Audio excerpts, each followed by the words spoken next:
Welcome to the In-Between, where shift happens. This podcast is for anybody who has ever found themselves in that space in between what was and what's going to be. That space where life happens. The moment between where we are and where we're going. That space that is often uncomfortable to sit in. The stuff of life, the ups, the downs, the moments of connection and insight, and the moments where we can't see two steps in front of us. We will ask all the questions, maybe find some answers, and generally work at being okay in the mystery of the in-between. And today we are talking about loneliness. That's right, you heard it, loneliness. Apparently, we are in an epidemic of loneliness. Who knew? Well, actually, I think a lot of us knew. Yeah, we knew. We did know, that's true. I think a lot of us knew and maybe didn't necessarily have the words for it, but we're gonna talk about it. But this is an exciting episode because this is the final episode of season 1 of the In-Between. Hard to believe when you're having fun, right? Yeah, it's hard to believe this has been the 10th episode already. Holy cow! But no, have no fear. We will be back for season 2 shortly. And we will be continuing with our nonsense and maybe a little wisdom and certainly diving into that in-between spaces as usual. So I think let's just jump into this one because if you've never listened to our podcast before or if you're watching on YouTube, the way we do this is one of us shows up with questions that the other has never heard or seen about an agreed topic, but regardless, the questions we've not shared with each other. And so I have come with questions today, and I have a feeling that we may not follow those questions because I don't really know where this conversation is going to go, but we're going to find out. So, so we did kind of know about the loneliness epidemic. And so I think it's actually formed or formulated a lot of our direction for things. So would you share a little bit about like how has this come up for you? Where did you first start seeing this or hearing about it? Why did we even start talking about it? Well, I think for me, I'm just now like really like seeing the effects of, especially of isolation and not being as connected in maybe in ways that I had been previously connected with other people. I think I have always been like around people and people person and that sort of thing. And then I began to realize, especially like over the pandemic, it was like a breath of like, oh, okay, this kind of like really understanding that I do need some like alone time to like like because you're in that go and you sometimes don't realize you do need that space to process, to decompress, all that good stuff. Well, that's all well and good for a little bit, and then it continued and then it continued and then it continued and then there was this like years long, let's be honest, years long disruption in our connection with people. And that's not to say that we found creative ways to connect with one another, but I think there was this disruption in how I connected with people. And then there's a disruption in a lot of stuff. Yeah, right. But specifically around connection. And then all of a sudden, we were kind of like catapulted into this idea that, all right, it's over. Everybody go back to the way you were. Yeah. It's done now. Go back.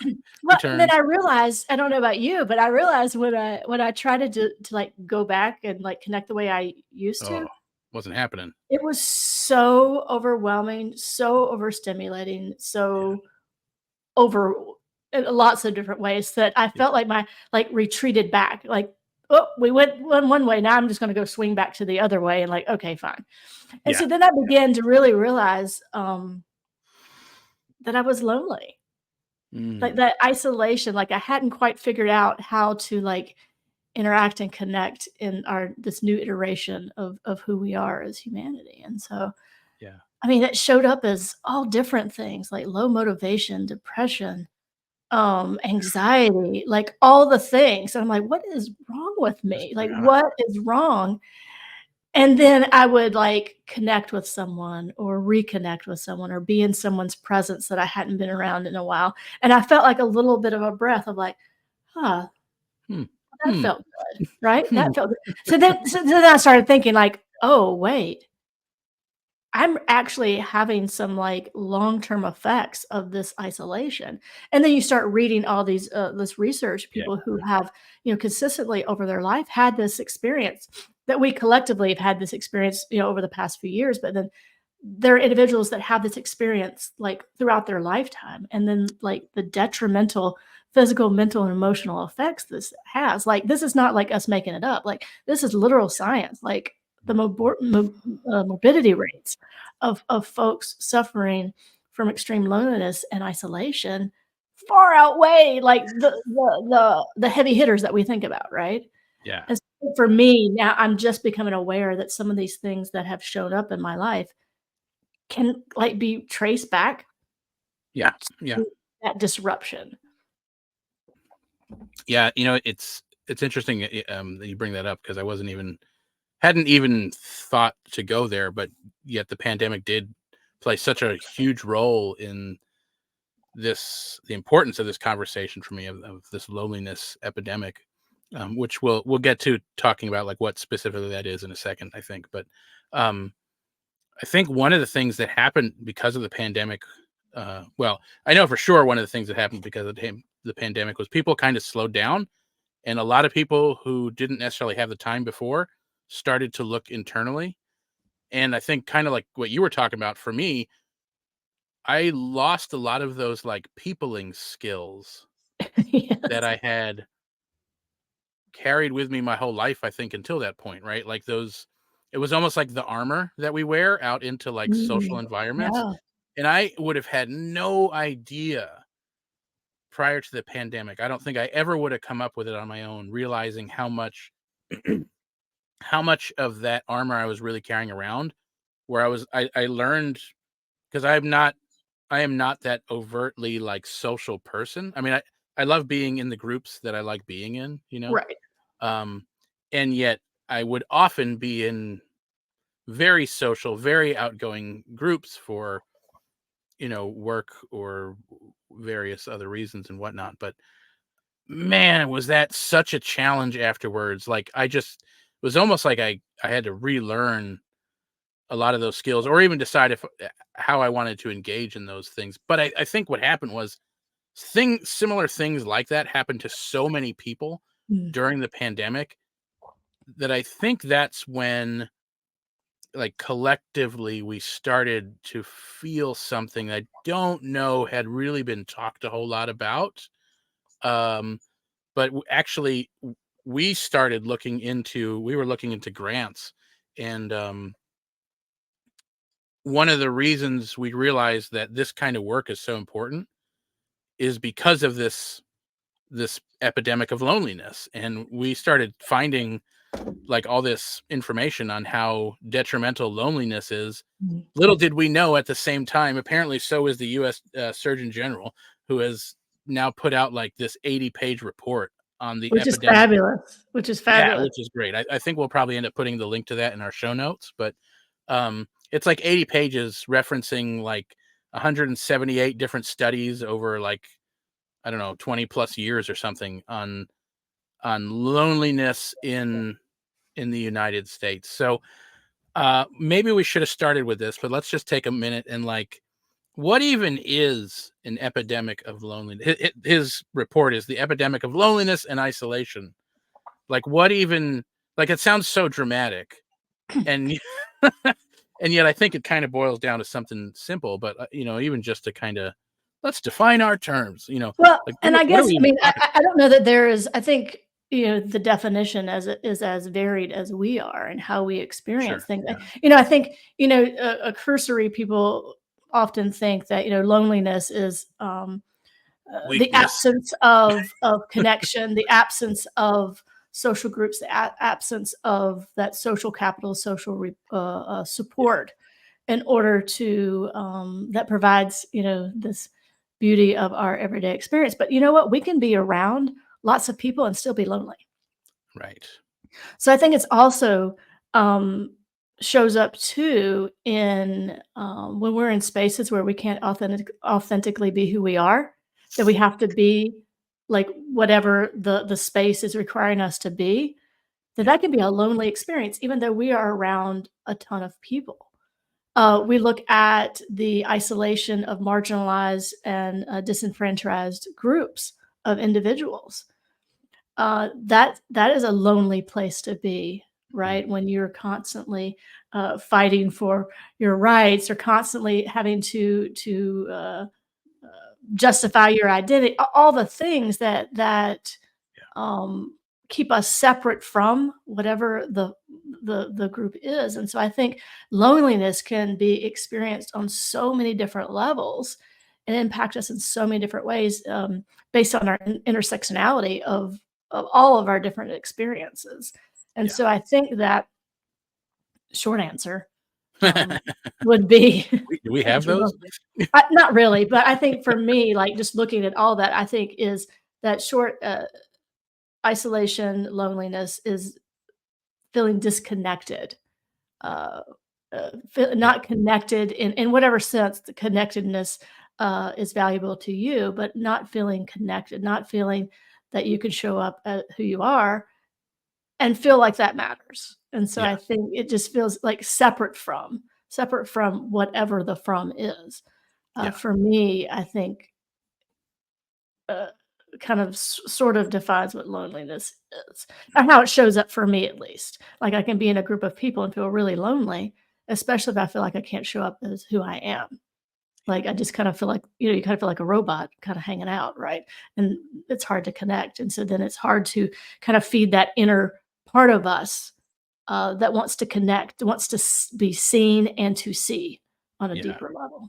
You know, and I think that what you just mentioned there, I think that's the thing that I'm speculating here. I think a lot of us lost the peopling skills that kept us from realizing a lot of that. At least I certainly did, Mm. right? Like those peopling skills I had built up kind of replaced the natural feelings of like fitting in versus belonging. Mm. Yeah. And fitting in, like we kind of like forced it to be enough for a long time until I think societally we broke down that wall. Like that doesn't really work. And Not because we satisfying anymore, right? yeah, well, and I don't know that it ever was, but it I guess the tools I had picked up on along the way allowed me to like fool myself or something, right? Yeah. Like Yeah. yeah, sure, this is great. I totally have all of these people and places and Yeah. it's wonderful. Um but then to really get in touch, like to go without that for so long and really get in touch with what's what. It's like, oh, yeah, interesting.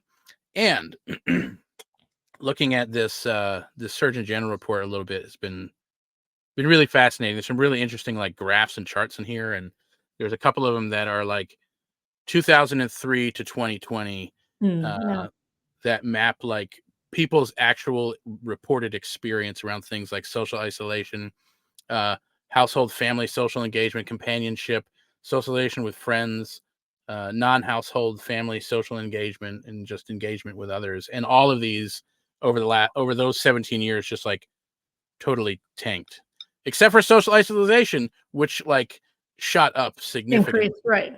Yeah. And it wasn't even like Um, a gradual, it was like, I mean, if you go to the article, I mean, it really is like, yeah, yeah. It's pretty significant. and I feel Um, that. I mean, I don't know about you, but I felt I feel that thinking. Well, yeah, I mean, yeah, I look at that line and I'm like, "Oh, yeah, I can feel that. yeah, yeah. I can Well, and feel that."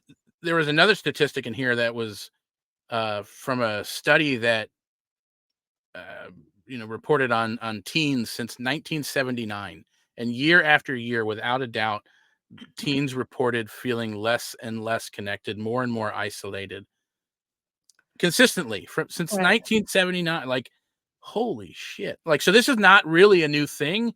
It's just getting so It's a silent lurker to our yeah, well-being. Well, it I'm gonna flip the is. script now, Yeah. because, I mean, I know you're asking the questions, but, it's Oh, our great. show, so we can do whatever. So, We can do what we want. What do you think is the, like, we look at that graph and right, I mean, I think it represents, um, a trend. So what do you think has led to that? Like, what has impacted it, this kind of trend? Is it, like, Mm, us, like, getting more clear about, like, our experiences and how to verbalize them? Is it, like, technology? Is it I mean, man. I don't know. Is it Yeah, yeah. I think it's probably a lot of things. no. Um, I don't know that we could ever know for sure. I mean, this report again goes into some of that, but I think one of the big things is we lost our social structures. Meaning, like, I'm not saying these were great structures, but like back in the day, people went to church, people went to temple, people went like you had your place and your Community. people, you Yeah. had your community to belong to. Um, and specifically since like the 70s, that has been notably declining. It's Um, that damn rugged individualism again, and right? yeah, and I think that's the thing, right? It's like we're supposed to be able to go it alone. Mhm. That's the That's the the ticket. yeah, right? Like, bullshit. But that's what we're sold, isn't it, right? I mean, like, that's not to beat that dead horse, but I think we're gonna come back to it over and over again, that rugged individualism, self-reliance, you're supposed to be able to do all of the things on your own, right? And somewhere along the line, we were reading some information on this, and it was talking about how what we've done is we've created a scenario where everybody has to recreate in their own psyche all of the roles and responsibilities that would normally be taken care of by an entire community of people. Yeah. And so we're all carrying around the entire weight of an entire community just for ourselves. Well, and I think it does and almost it's like going against our blueprint, this or even the blueprint of how we operate in the world and the fact that we are interdependent. Like, Yeah. you can't get away from that. I mean, we can say all we want to about rugged individualism and self-reliance and all that good stuff, but we are interdependent. Like, we are, whether we like it or not, so interdependent, interconnected, inter is with So, everything, yeah. with nature, with the universe, with the individuals, people in our families, people we don't know, right? Because our actions and our how we show up in the world directly and indirectly impacts people. So that is just the way it is. And so Yeah. then why not begin to create systems and to lean into that already hardwired, already like present thing. And I think what we're seeing is like that direct opposition to our makeup. Yeah. And the result is these catastrophic impacts of isolation, this catastrophic impact of loneliness, this catastrophic impact of separating ourselves from a community. And I think that's for me, that's the tanking. That's what we're saying. I mean, Yeah. just like an impact that and a lot of people will suffer in silence, right? Because you're isolated, right? Suffer in silence, die, both literally and metaphorically Yeah. in silence. Yeah. Yeah.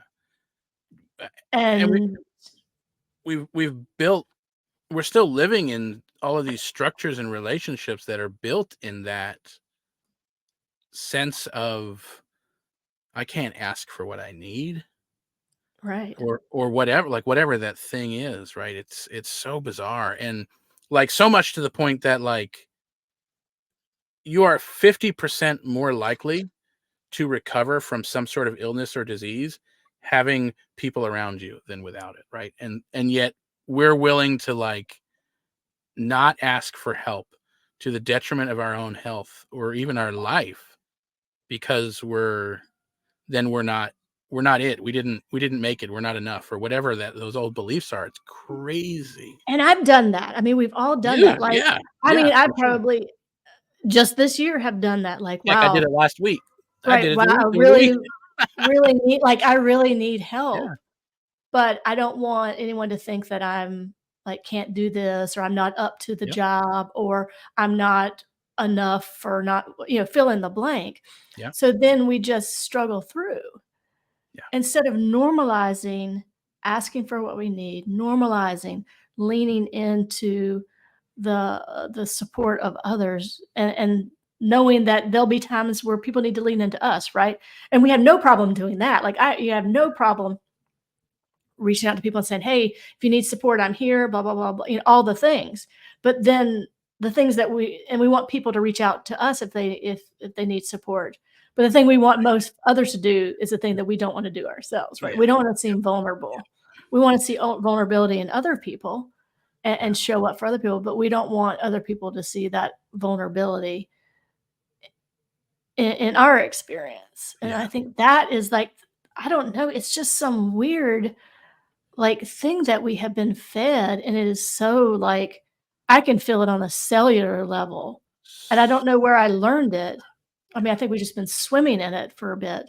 Yeah. And like how to get out of that, to step out of that and to ask what I need, it feels uncomfortable, which is so When I think a lot weird. of that is from like this whole everything else should change but me. Everyone else should be vulnerable but me. Everyone should know what Mm, I need. Everyone should come like right, and it is. weird. Well, what's really weird about it is, like, on paper, this conversation starts to sound like, and I had this question at some point preparing for this. I'm like, "Is this just some weird, like, pining for the good old days?" Whatever that is, like, quote, "good old day," right? Because that's almost what it starts to sound like in a weird way, and I'm not suggesting it is, but I think it can be twisted in that way because, like, alright, this is gonna sound random, but, like, US government is currently debating whether to ban TikTok or something, right? Yeah. And I can understand why, and I don't think it's because of why they're saying. I think it's because it connects people in ways that social media hasn't before, and so people are finding out up close and personal what's going on around the world, and I Like don't think the government wants real people to shit do that's happening. like Yeah. real shit that's happening. Um, but I will say, unmonitored, if I just like endlessly scroll on TikTok or even Instagram or I try not to get onto Facebook, but every once in a while, uh, just like doom scrolling it does not put me in a good place, Yeah. right? But I can see where, like on paper, it's like, oh well, we just need to get rid of the social media, or whatever, We'll and all it's like, feel connected again. yeah, yeah, yeah, yeah, right. And like I get where social media certainly can be a big hindrance, especially on kids and teens. Like, we need to figure something out. I'm not sure what that is, but I don't think getting rid of it is the thing. And so I think it's like it's easy to be like, let's just go back to the good old days where there Right. wasn't social media.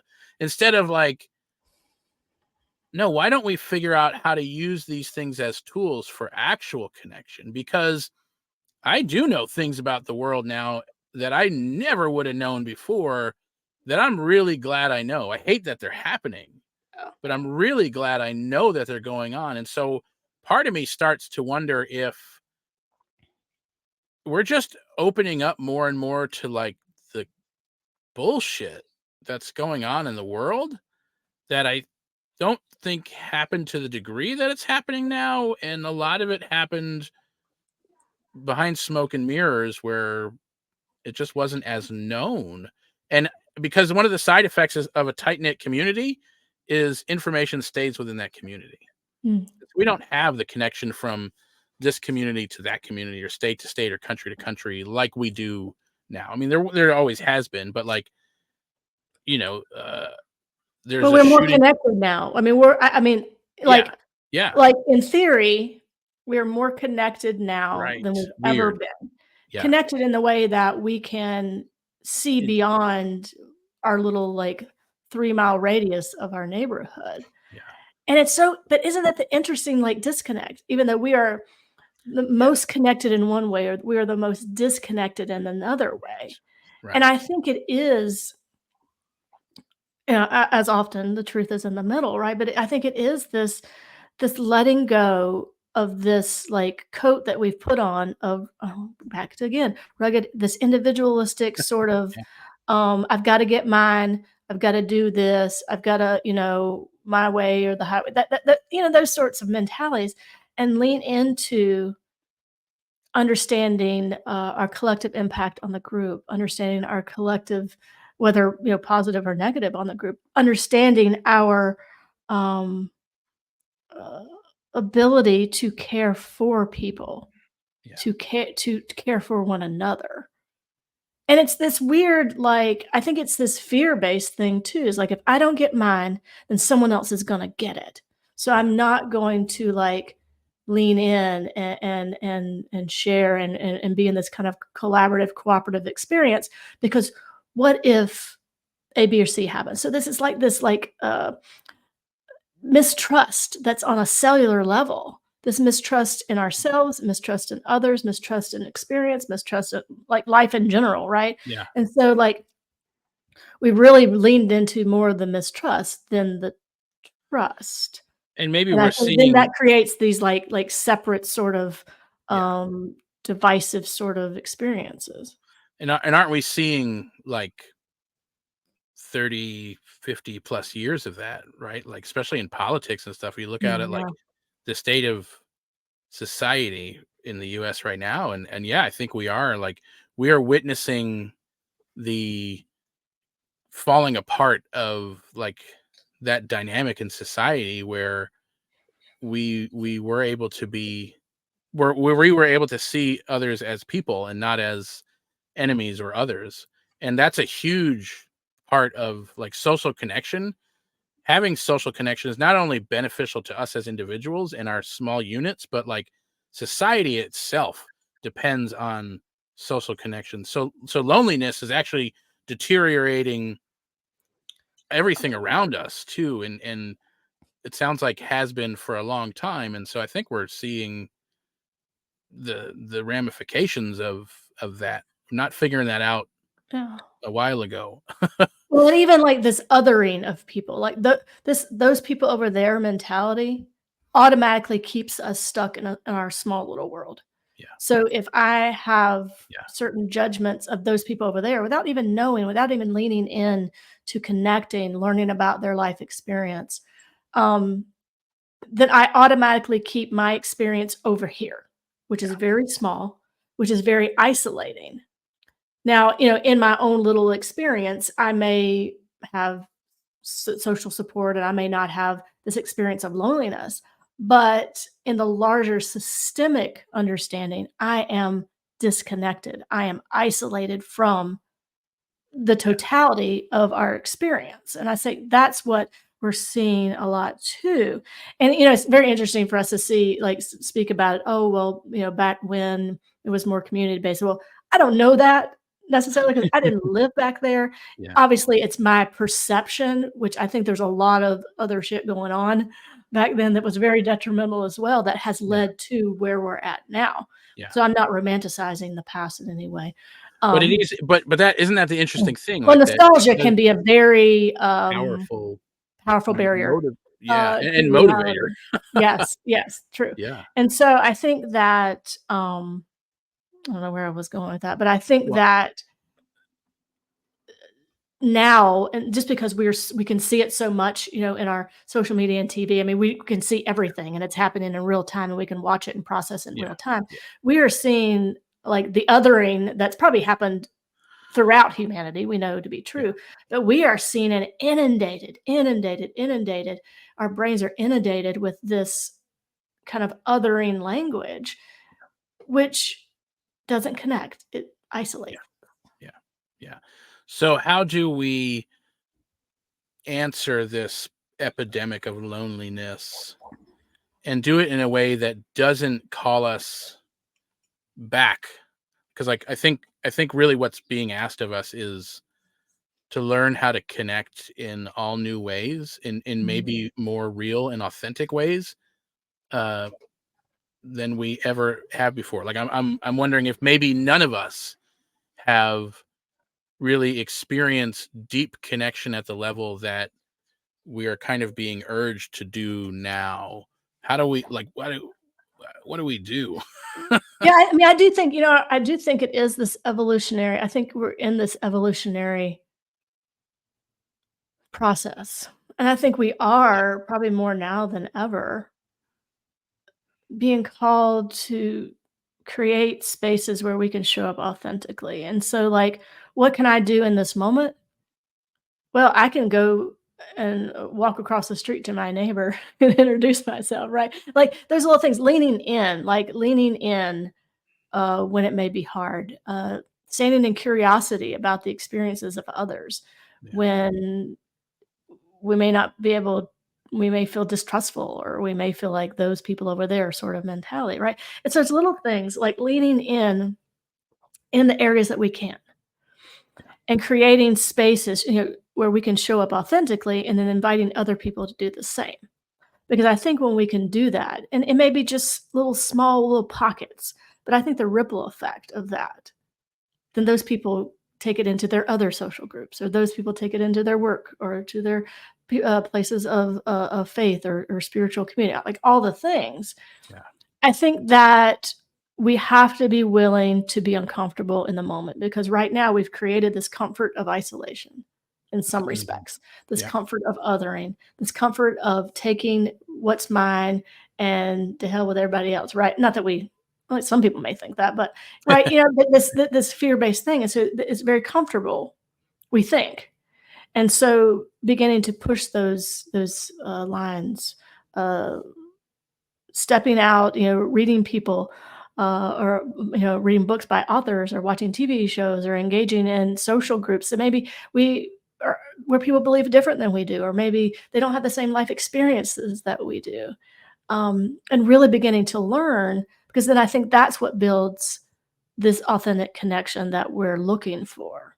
And yeah, then when we can show up like that, we can begin to build these spaces, um, where that loneliness maybe is less evident, right? You can have like two like really strong, authentic connections, and that can combat loneliness, right? We're not talking about yeah, multitudes, right? It's not like quantity over quality, but I think it's being willing to step out and be uncomfortable for a little bit, being willing to learn from each other, being willing to learn how to communicate what we need, asking for what we need, yeah, even if it feels uncomfortable. yeah, yeah. Those are some of the things that I've been trying to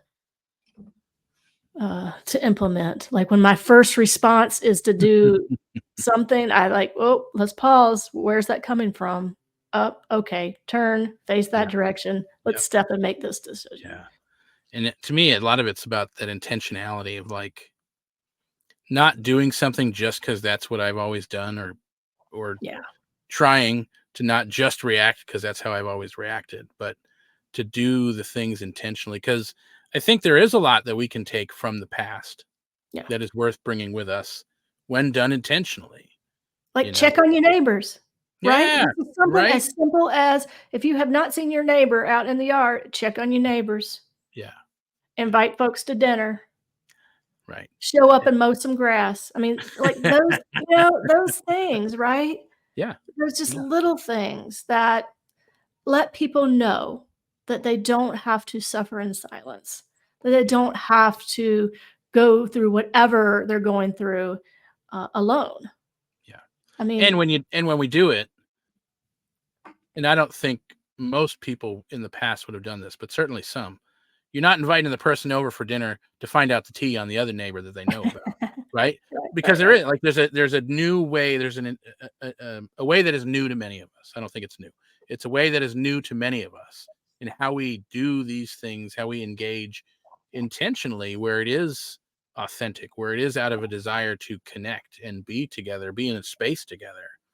Um, and I also just got to note, like, I love how it almost doesn't matter what the episode when we get to the end part of the episode, the question is always like, "Oh, well, what can we do? What are the takeaways? What are the steps?" And our answers are always the same, which is not a bad thing. I think it's actually kind of ingenious. I think it means that we've hit on something. There's truth to this idea of like the Yeah, key is connection and authenticity. Like being able to be in spaces where you can be you, I think, is the answer to probably anything we're going to come up with, or some version of it. Yeah, and being the active participant in creating those spaces Yeah. and showing up in those spaces. Yeah, for sure. I think that's the key to man, what like the transformative effect that could Yeah. have. And just like, we talked about how isolation, loneliness impact us physically, mentally. I mean, like our whole well-being. Just imagine like the systemic impact of really beginning to practice some of these things. Like it could literally save someone's life, Yeah. quite literally. Yeah. Yeah. And I think that that's worth a little bit of my discomfort. Yes. Yes. Well, if that doesn't wrap up the in-between, I don't know what does. Thank you all for tuning in to episode 10. This is the final episode in season 1, and we will be back very soon with season 2. So keep an eye out for episode 1, season 2. And until then, we will see you in the in-between. Nobody really enjoys being in the in-between, but thanks for being here anyway. We may not have found all of the answers, but certainly some, and maybe more importantly, a little shift has happened. Because that is really what it's all about, learning to be curious, authentic, and yes, maybe even a tad bit vulnerable. And the beauty of it all is that we are not alone in the in-between. So until next time, we hope a lot of shift happens.